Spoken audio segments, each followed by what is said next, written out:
Warren Buffett has sold half of his shares in Apple. That is 510 million shares of the largest company that he owns. So what is exactly going on here? Should we also consider selling shares of Apple? Should we consider buying?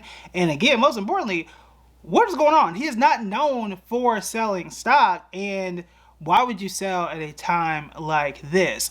Let's go ahead and break it down. So I'm not going to go through a whole breakdown of who Warren Buffett is. We have several videos on the channel about the good things that he has done, some of the mistakes that he has done. But I mean, to put it short, he is known as the world's greatest investor, period. All right. So when he buys and when he sells, it does make headlines, except I don't really think people were talking about this particular move, because last week a whole lot of stuff happened in the stock market and a whole lot of reports hit.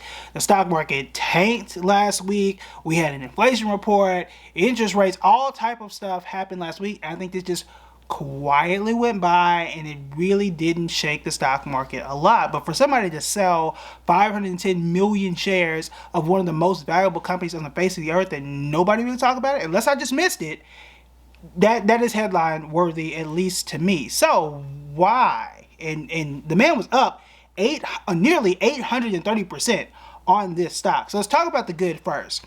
The good thing is, one, he bought shares or started accumulating shares, rather, however it is you want to say this, back in 2016. So if I'm looking at now, right, August of 2016 to now, that's 830% gain. And one could argue, I'm just looking at the good part of this, why not cash out your gains? I mean, I just cashed out my gains in Chipotle. Okay, right now I was only up 20%, not 830. Right now, at the time that we're doing this video, Apple is worth $3.3 trillion. So, again, if you're up by 800 points, right, why not just say, look, I'm going to sell half, he didn't sell it all, and just take my gains, take my cash, and find something else to do with it? Because he is somebody, like I think most people should be, if I have that much cash, right, I want to take my money I've already won and put it somewhere where I can take the lowest risk with the biggest amount of gain. And right now, that might not be Apple for him. And that is something that he has said in the past. So he could just be taking some money off the table. I have argued in the past, and this was years ago, that he had way too much money in Apple to begin with, okay? Like, that was a ton of money in Apple. If you want to know all the money that he did have and in what stocks, you can check out this video right here. Now, you do want to update that because things did just change recently, but it is relatively accurate, except take half out for Apple at this point in time. But that is interesting because, again, he's not really known for selling, especially selling that amount of money. If I'm not mistaken, I think this netted like $70-something billion in cash, which is a number that is incomprehensible in general, but definitely incomprehensible to me, okay? So that's the good part. Other thing for Apple, up 22% in the last 6 months and up about 24% over the last year. That's not the best tech company in the world in terms of gain, which I think we all know, but it is solid given the context of where everything else is. Here is the downside, and what, if I am trying to dig into his mind, where I would be concerned as a shareholder myself and as someone who has lightly brushed and lightly mentioned this about Apple in the past. The math is not mathing when it comes to Apple. And this, again, is something to raise an eyebrow at. If I'm going back to the time that Warren Buffett bought the company, or really if I go back to 2017, so a year after, the profits of Apple have doubled from 2017 to about now. That's solid, okay? Your profits double, that's good. I think you want your salary to double. If you got a business, I want your profits to double too. But the value of the company, we generally call this the market cap. That is the price times all the shares that are out there. Think of this as your, the value, the Zillow value of your house, right? So if I'm looking up the market cap, you can do this on Yahoo Finance. Right now, you look at Apple, depending on the day you're looking at it, it's going to say $3.37 trillion. Well, that market cap has quadrupled. Well, kind of think about that, okay? If you have doubled your profits, right, that is the money that you make, and that's really what the whole thing is about, is how much money are you making and keeping. Well, if you've only doubled that, but the value of the company has quadrupled, that's a mismatch here. That tells me, and perhaps tells Warren Buffett, this is overvalued. And perhaps more importantly, as a long-term investor, this gap between what is actually happening in the fundamentals, the making of the actual money, and what the value and the expectation is supposed to be, these two things are not going to be able to keep up for forever. And that is what the stock market is truly about at the end of the day. It is what is actually happening with the company, and then what do we expect as investors in the future. I mean, think about what we expect for Nvidia and what we expect for any company. We look at, hey, I am looking at the future of AI, and I see what Nvidia is doing with these chips today. What do I think is going to happen in 2025 or 2026? Think about the people who are investing in companies like Tesla today, right? Whether we love Tesla today or whether we don't, what we are saying is, and what most people are saying, okay, look at where we are right now.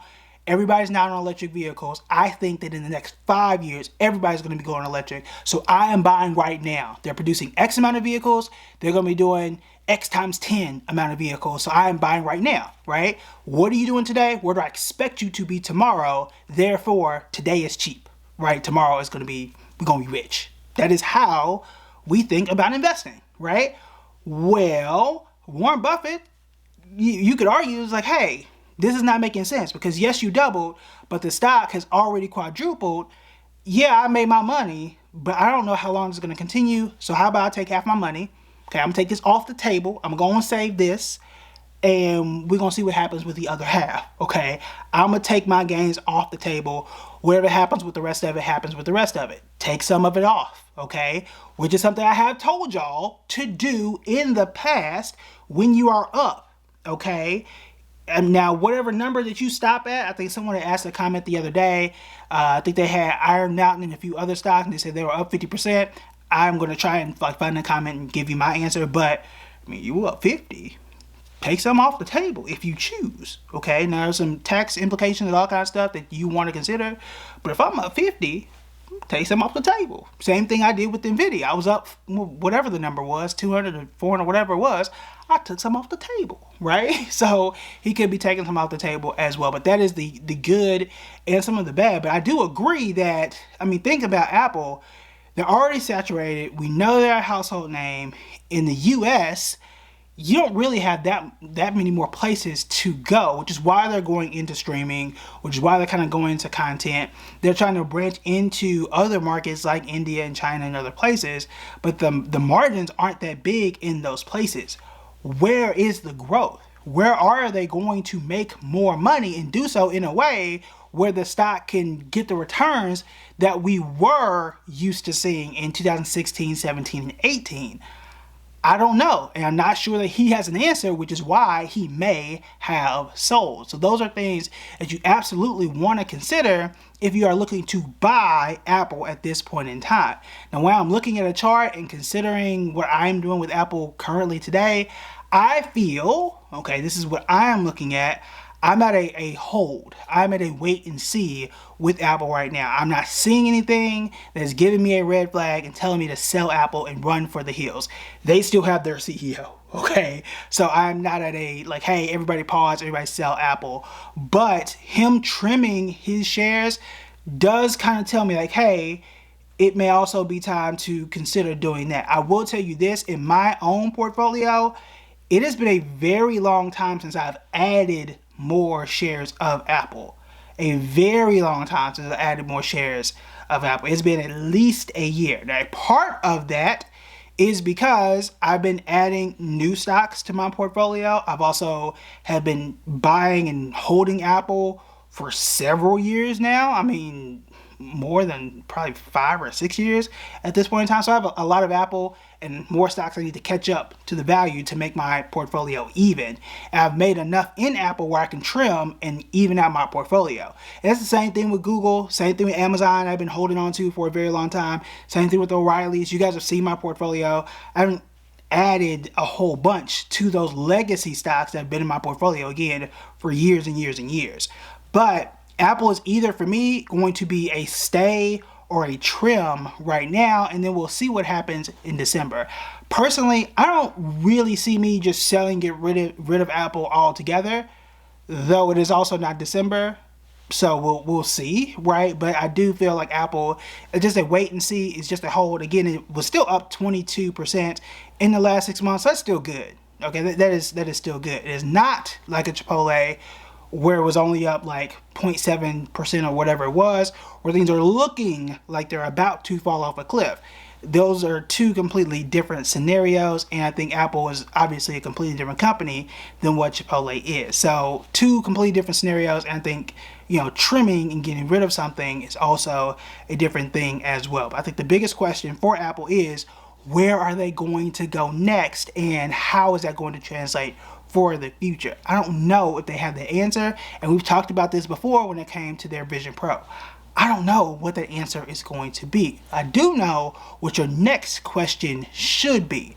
If Apple is not the next big thing or the next major stock that you should add to your portfolio, what is? What could be the next, let's say, 5 stocks or top 5 stocks that you should consider?